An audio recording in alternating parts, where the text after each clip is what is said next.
बात ये है, जो पुरुष 1 लाख भी कमा लेता है और महिला इसकी जैसा कोई काम नहीं कर सकता, दिन भर घर का, अगर एक महीना के लिए रखोगे तो सिर्फ भोजन ही बनाएगी, घर की वस्तुओं को वह व्यवस्थित नहीं करेगी, झाड़ू पोछा बर्तन ये सारा ध्यान रखने वाली कोई और नहीं हो सकती है, एक आदर्श गृहिणी ही हो सकती है।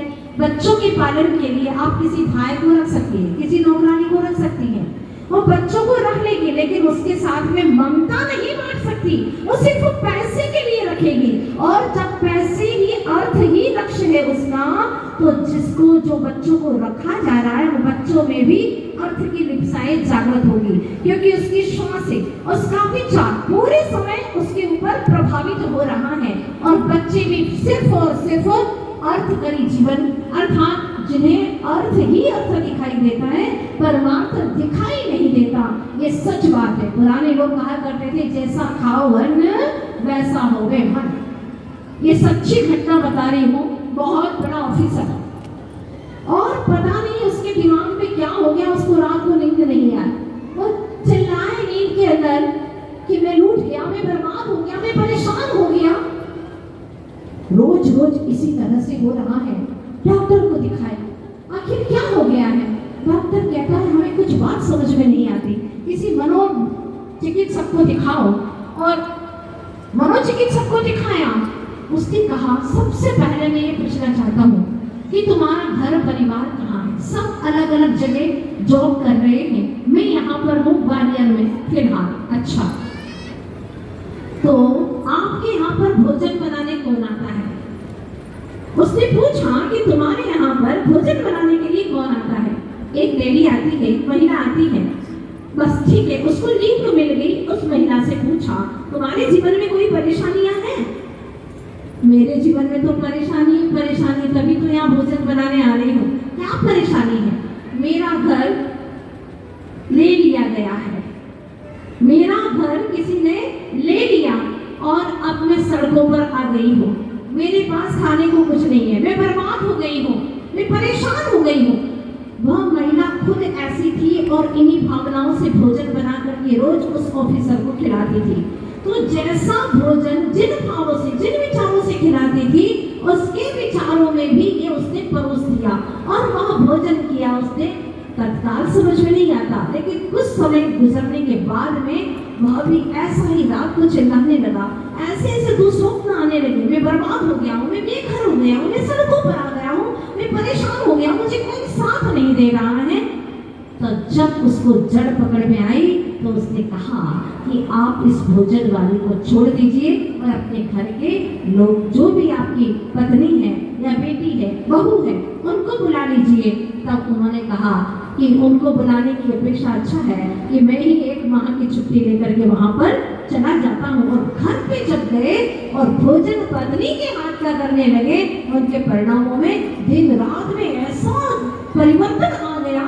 तो मनोचिकित्सक ने कहा देखो, जैसा खाते हैं अन्न, जैसे विचारों से खाते हैं वैसे ही भाव होते हैं। अब आपके बच्चे छोटी सी उम्र में आप घर से बाहर कर देते हैं पढ़ाई के निमित्त से, एक फैशन बन गया है कि तुम्हारा पड़ोसी का या रिश्तेदार का बेटा यहाँ गया है, हम यूएसए भेजेंगे, हाँ हम लंदन भेजेंगे। इस तरह से यहाँ पर भी एक स्पर्धा चल रही है और दूर भेज देते हैं। माँ के हाथ का बना भोजन समाप्त हो गया, अब वहाँ पर ही कोई लड़की को पसंद कर देता है। जात पात का कोई भी समझ ही नहीं आ रही है क्या हो रहा है। जैन धर्म जैसा सारे विश्व का एकमात्र ऐसा सच्चा धर्म जहाँ पर पूरा पूर्ण वैज्ञानिक तथ्यों से भरा हुआ है, उसको जानते ही नहीं है, छोड़ दिया और विवाह कर लिया। विवाह के समय पर अभी आप कुछ झलकियां देख रहे थे, बहुत गजब की झलकियां दे रहे थे। इसको बुलाते हैं महिला संगीत में सबसे पहले पॉप सिंगर, रॉक सिंगर, हाँ करोड़ों रुपया दे देते हैं उनको, वो नाचते हैं और नचाते भी हैं। और पहले से ही लगभग 15-20 दिन, 1 महीना पहले से डांस सिखाते हैं। कोरियोग्राफर आता है ना, वो लड़का लड़कियों को कपड़े पहनना सिखाता है, खुद छू करके कपड़े पहनाता है, सिखाता है, ऐसे कमर मटकाना है, ऐसे पैर करना है। और दादा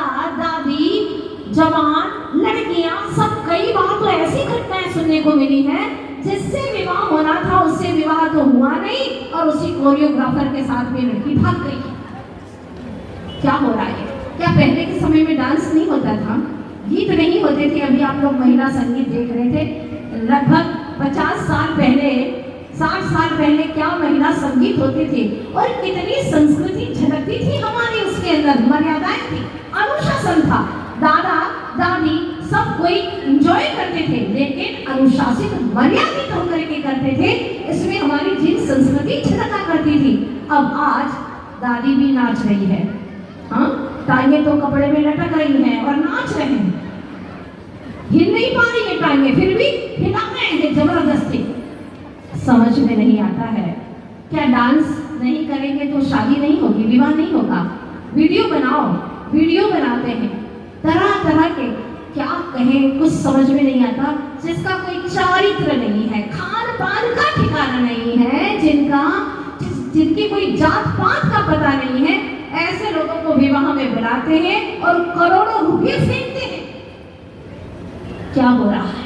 अरे मंदिर बनाते करोड़ रुपए का तो लाखों जीवों को सम्यक दर्शन की प्राप्ति हो जाती, और तुमने विषय वास्तवों के अंदर समाप्त कर दिया सारा पैसा। एक वह समय था जब हम सुनते हैं, मैंने ग्रंथों में पढ़ा था शांतला, शांतला का नाम जिसने धवरा जैसे महान ग्रंथों को लिपिबद्ध करवाया। और खारवेल राजा के बारे में जब सुना तो वहां पर ग्रंथों में उल्लेख है कि जब वह म्यान से तलवार निकालता था तो उसकी रोशनी पूरे भारत के ऊपर पड़ती थी। जिसके चरणों में पांडव, चोर आदि जो राजा थे, वह भी छाछ भर करके, मोती भर भर करके, थाल भर भर करके चढ़ाते थे जिनके चरणों में। ऐसा बड़ा राजा खारवेल।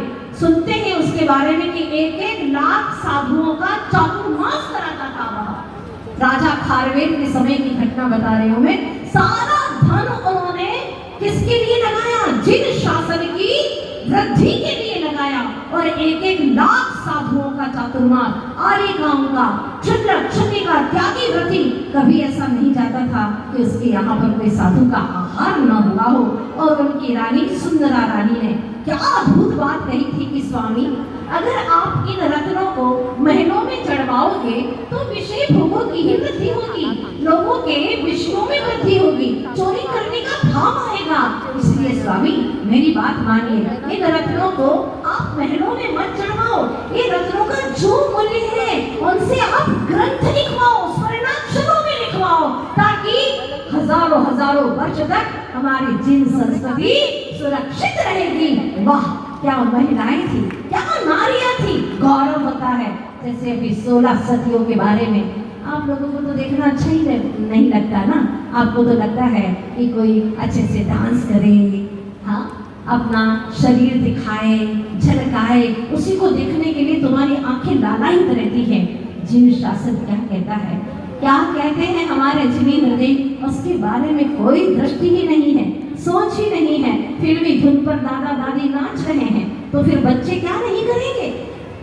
वो स्वयं आज भारतीय वेशभूषा को भूल गए, दादियां वेशभूषा भूल गई हैं, स्वयं सूट पहन करके आ रही हैं, जीन्स पहन करके आ रही हैं, तो बच्चियां क्या पहनेंगी? ये बात सोचती हैं आज के समय में, विचारणीय है। पहले के समय में नारियां धर्म ध्यान करती थी, मर्यादित और अनुशासित रहती थी, अपने खानदान का ध्यान रखती थी, धर्म के कार्यों में सबसे पहले आगे आती थी।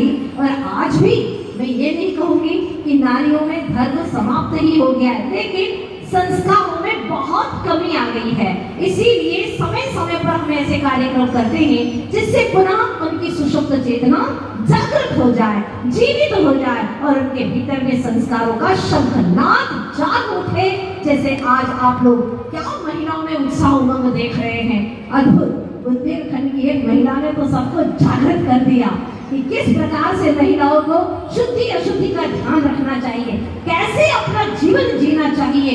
जो हम अपनी संस्कृति को भूल गए हैं उसको हमें पुनः जीवित करना है। एक घटना मुझे याद आती है, सुना था मैंने कि एक सेठ ने बड़े विद्वान के सुंदर दिखने वाले हीरो जैसे बेटे के साथ में अपनी बिटिया का विवाह कर दिया। पता नहीं था कि ये पढ़ा लिखा है या नहीं है, लेकिन सुंदर दिख रहा था, और बड़े विद्वान का बेटा है, बहुत ही अच्छा होगा, और उसके साथ में विवाह कर लिया। जब विवाह हो गया और वह कुछ दिन रही और पीहर में आई, तो उसको लिवाने के लिए आया, तो उसने देखा कि यहाँ पर तो बड़ा भगत सब सम्मान हो रहा है। वहीं पर 1 महीने के लिए रुक जाता है। तो उसके पिता ने चिट्ठी लिखी, बेटा अब आ जाओ, 1 महीना हो गया, ससुराल में इतने दिन रहना अच्छी बात नहीं है। उसने चिट्ठी लिखी और जैसे चिट्ठी उसने पढ़ी, हाथ में आई चिट्ठी, वो जोर जोर से रोने लगा। तो पत्नी रसोई घर से बाहर आई कि मेरे स्वामी क्यों रो रहे हैं इस तरह से, आकर के पूछा और देखा चिट्ठी में तो ऐसा कुछ लिखा ही नहीं है, सामान्य है, और बुला रहे हैं पिताजी, फिर आप रो क्यों रहे हैं? तब वह कहता है कि जब मैं पढ़ता था ना, तब अक्षर बहुत मोटे मोटे थे, लेकिन ये अक्षर इतने बारीक कैसे हो गए, इसीलिए रो रहा हूँ, इतने बारीक कैसे हो गए? तो पत्नी समझ गई कि ये पहली क्लास तक का ही पढ़ा हुआ है, बड़े बड़े अक्षर घोटम चल रहा था ना, वो वहीं तक पढ़ा है, आगे पढ़ाई नहीं है, वो समझ जाती है। मोटे अक्षर पहचानता है, बारीक अक्षर को पहचानता ही नहीं। बहुत दुखी होती है और ससुराल जाने को तैयार हो जाती है। सोचना आप कुछ पल ठहर करके, अगर आप होती तो क्या करती? तिलांजलि दे देती, तलाक दे देती, लॉक कर देती। तलाक लॉक नहीं किया तुमने उसकी जिंदगी पर, आपने अपनी धर्म की जिंदगी पर लॉक कर दिया। दूसरा विवाह करेंगे, आप आहार आदि धर्म के कार्य नहीं कर पाएंगे, कुछ नहीं। जबकि आहार दान एक ऐसा दान है जिससे जन्म जन्मांतर के पाप धुल जाते हैं। धन्य कुमार अकृत पुण्य, जिसके पाप कहीं नहीं धुले। मुनिराज को आहार दान देने से उसके जन्म जन्मांतर के पाप धुल गए और वह धन्य कुमार धन्य धन्य हो गया, अकृत से धन्य कुमार हो जाता है।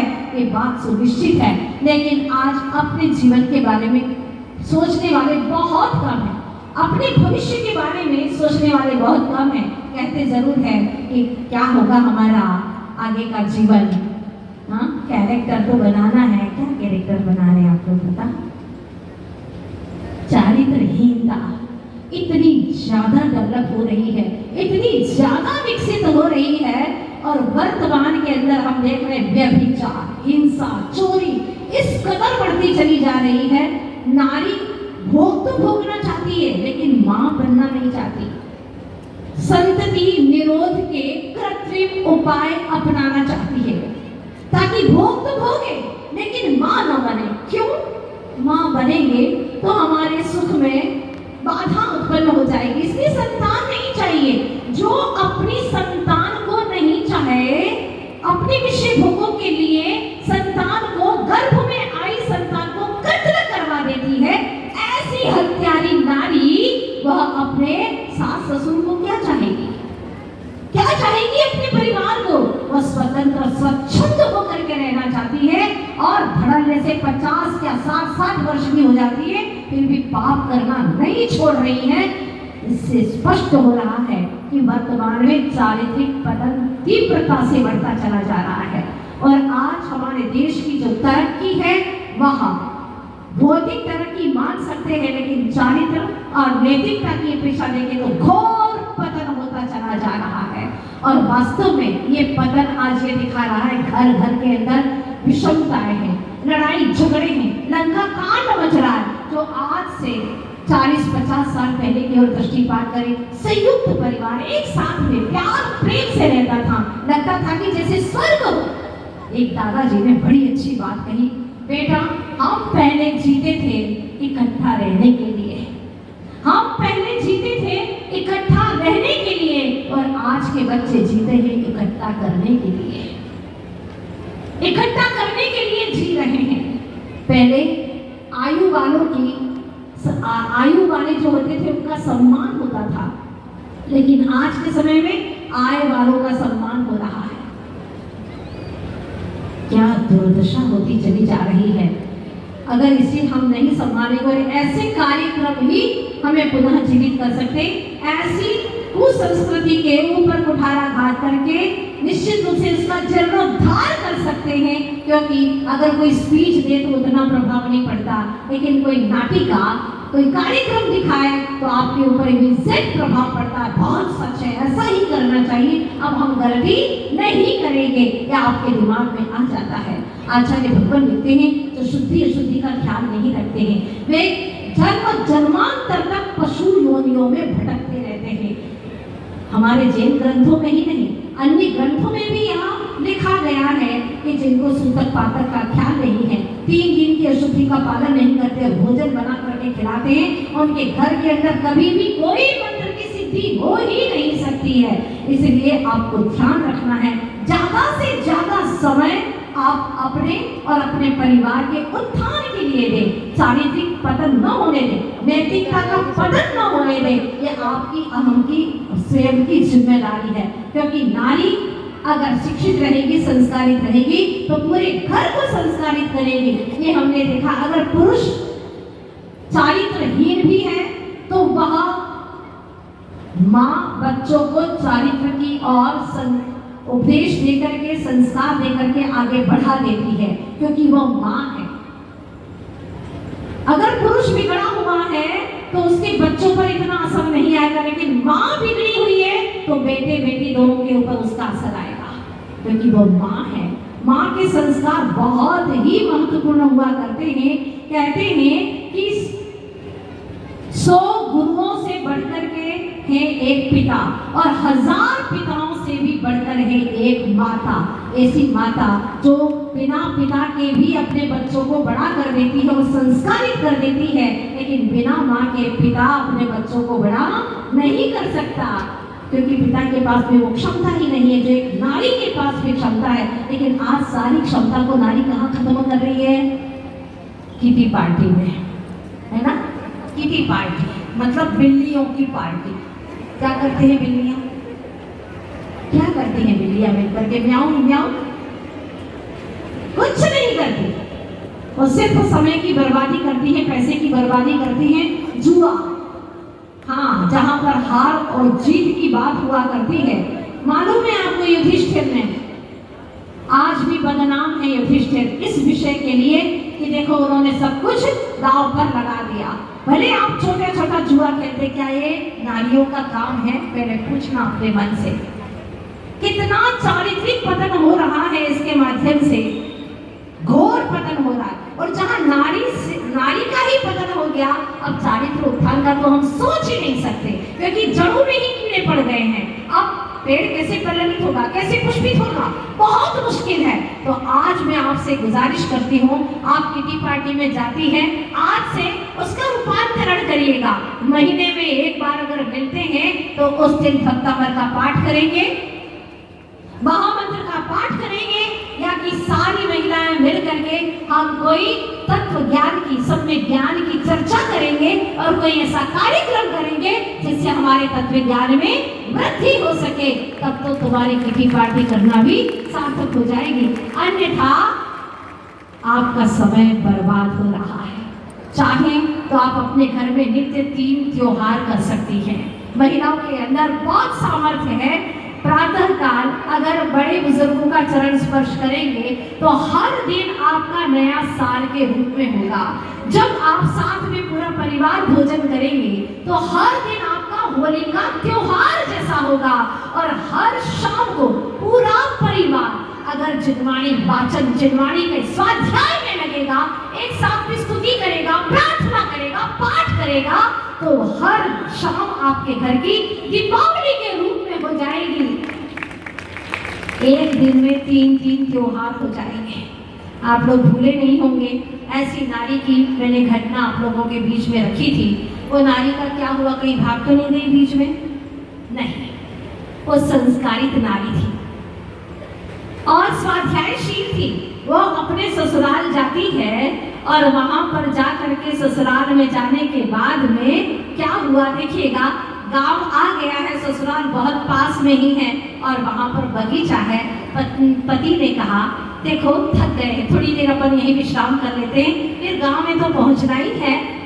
तो वह कहती है ठीक है स्वामी, आप जैसी आज्ञा दें। बैठते हैं तो ऊपर एक गुलमोहर का पेड़ था। वह पति कहता है देखो देखो क्या इसके फूल है, कितने सुंदर, कलर कितना अच्छा है। तब वह कहती है स्वामी हाँ आपने बिल्कुल कहा, सही कहा, सुंदर फूल है लेकिन खुशबू नहीं है इसके अंदर। चाहे कितने ही सुंदर हो फूल लेकिन खुशबू नहीं हो तो उसकी कोई कीमत नहीं होती है, कोई महिमा नहीं आती है। ऐसा कैसे? बिल्कुल ऐसा ही होता है जैसे तुम सुंदर तो बहुत हो लेकिन आपके अंदर ज्ञान की खुशबू भी नहीं है तो आपकी यहाँ कोई कीमत नहीं है। ना नगर में कोई आपकी कीमत, ना कहीं पर आप जाते हैं कोई आपकी कीर्ति का बखान नहीं करता। स्वामी मुझे बहुत बुरा लगता है, काश आप में भी इस सुंदरता के साथ में ज्ञान की महक होती तो कितना अच्छा होता।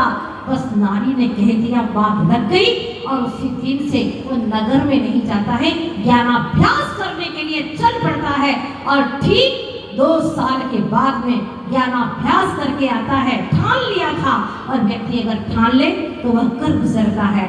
वह 2 वर्ष के बाद में आता है। अब लगता है कि एक विद्वान का बेटा विद्वान होकर के आया है और नारी को बड़ा नाज होता है। देखो नारी चाहे तो सारे परिवार को बदल सकती है, उसके पास में बहुत सारी क्षमता है। तो मैं आपसे इतना ही कहना चाहती हूँ कि विवेकानंद जी ने जैसे कहा था कि तुम मुझे एक संस्कारित नारी दो, मैं तुम्हें एक अच्छा राष्ट्र दूंगा।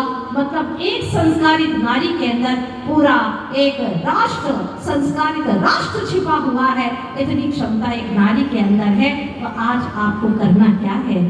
तलवार की शोभा म्यान से नहीं धार से होती है। तलवार की शोभा म्यान से नहीं धार से होती है। कपड़े की शोभा चमक से नहीं उसके तार से होती है। उसी प्रकार से नारी की शोभा खाली श्रृंगार से नहीं बल्कि उसके संस्कार से होती है। कितनी ही सच खच करके आ जाए लेकिन उसके अंदर गुण नहीं है, संस्कार नहीं है। एक संस्कारित नारी जिंदगी भर तक आपको याद रहती है, उसके गुण आपको याद रहते हैं। रूप तो सब कोई भूल जाता है। इसलिए आपसे गुजारिश करती हूँ कि कुछ ऐसा कर गुजरो अपनी छोटी सी जिंदगी में कि लगे कि आपने जीवन जिया है। किसी की 4 दिन की जिंदगी 100 काम करती है, किसी की 100 वर्ष की जिंदगी कुछ भी नहीं करती। तो आप सभी लोग महिला, नारी, अबला, दुहिता, सुता कई नामों से जानी जाती हैं, जिसका आचार्य भगवान गुरुवर श्री विद्यासागर जी महाराज ने मूक माटी में बहुत सुंदर व्याख्यान दिया है कि नारी के हर शब्द के अंदर बहुत ही महिमा है, गुण प्रधान है। लेकिन शब्द यह है उसके जीवन में संस्कार बने रहें। जिस तरह से चावल होता है ना, अगर कुमकुम के साथ में मिल जाता है, कुमकुम की संगति करता है तो वह तिलक बन करके ऊपर की ओर उठ जाता है। लेकिन दाल का समागम करे तो खिचड़ी पक करके वह पेट में जाकर के मल का रूप धारण कर लेता है। बात संगति की है। वही चावल कुमकुम की संगति करता है, ऊपर उठ जाता है और सम्मान का पात्र बन जाता है। और दाल का अगर समागम करता है तो वह मन के रूप में एक दिन परिवर्तित हो जाता है। चॉइस आपके हाथों में है, आप क्या चाहते हैं। इसीलिए एक बेटी को ऐसे संस्कार दो, बेटी नहीं गर्भ से संस्कार देना शुरू करें ताकि वह आपकी संतान योग्य हो। अगर बड़ी हो तो वह या तो आरिका बन करके ब्राह्मी सुंदरी के पथ का प्रदर्शन कर सके, और अगर पुत्र हो तो आचार्य गुरुवर श्री विद्यासागर जी महाराज जैसे संतों के चरणों का अनुकरण करे और तीर्थंकरों की परंपरा को कायम रखे।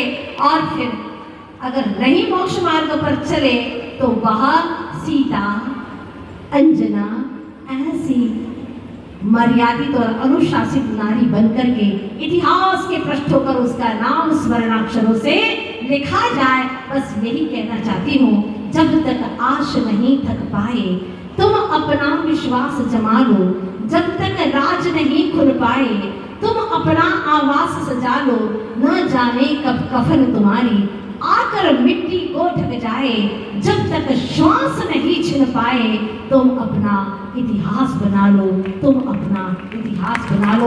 जहां हो वहीं से शुरुआत करते हैं। एक पति व्रत धारण करेंगे, संकल्प है सभी का, बोलो एक पति व्रत धारण करेंगे, पति के सिवा और किसी पर पुरुष के बारे में आप गलत विचार नहीं करेंगे। शेष सभी जितने भी पुरुष हैं वो आपके पिता, भाई या कि पुत्र के समान रहेंगे। संकल्प है आपका? बहुत अच्छा, नंबर 1 का संकल्प हो गया। घर में बड़े बुजुर्ग हैं, उनको आप सम्मान की दृष्टि से देखेंगे, उनकी सेवा का अपना जो कर्तव्य है वो अवश्य अदा करेंगे, ताकि आपकी संतान परंपरा इसी से चलती रहे। आप जैसा करेंगे आपके संतान भी आपके साथ में वैसा ही करेंगे, ये निश्चित बात है। अब बात आपकी आती है, आप अपना जीवन वैसा ही चलाएंगे जैसा कि हमारे पूर्व में वंश में मर्यादित और अनुशासित नारियां हुआ करती थी, वैसे ही चारित्रिक पतन नहीं होने देंगे। और जो हमारे आगम में लिखा है, ऋषियों ने कहा है, अशुद्ध अवस्था में भोजन बना करके नहीं खिलाएंगे, न स्वयं भ्रष्ट होंगे और न ही पूरे परिवार को भ्रष्ट करेंगे। इससे कई तरह की बीमारियां फैल रही हैं। संकल्प है कि नहीं, पहले भी मैंने आप लोगों को चंदन षष्ठी के दिन बताया था और लगभग सारी समाज की महिलाओं ने संकल्प लिया था कि हम आज के बाद में ऐसा जघन्य कृत्य नहीं करेंगे। बिल्कुल ये संकल्प हो तो मैं सोचती हूँ आप लोगों का जीवन बेहतरीन होगा। विश्वास है मुझे, आज नहीं तो कल भी तुम्हारी गौरव गाथा को यहाँ पर गाया जाएगा। कि आज जैसे हम 50 साल पहले की महिलाओं की गौरव गाथा गा रहे हैं, तो आज से 50 साल के बाद में आप लोगों के बारे में भी कहा जाएगा कि ऐसी भी महिलाएं थी जो समय समय पर महिला सम्मेलन करती थी और महिला सम्मेलन जैसे कार्यक्रम करके हमको दिशा बोध देती थी और अपनी मर्यादाओं को सुरक्षित रखती थी, संस्कारों को सुरक्षित रखने वाली थी। ऐसी आपकी भी महिमा गाई जाएगी। महिमा गाने के लिए हम अच्छा करें ऐसा नहीं, बल्कि हमारी अपनी संतान परंपरा, वंश परंपरा को, हमारे जिन शासन को हम बिल्कुल सुरक्षित रखेंगे। हमारा दायित्व बनता है, अपने दायित्व को, अपनी जिम्मेदारी को अच्छे से निभाएं। यही भावना करती हूँ कि आपका जीवन बेहद अच्छा हो और आपकी गाथा गाई जाए। जो सुने तुम्हारी गाथा को श्रद्धा से नत हर माथा हो, श्रद्धा से नत हर माथा हो। इन शुभकामनाओं के साथ में बोलिए अहिंसा में विश्व धर्म की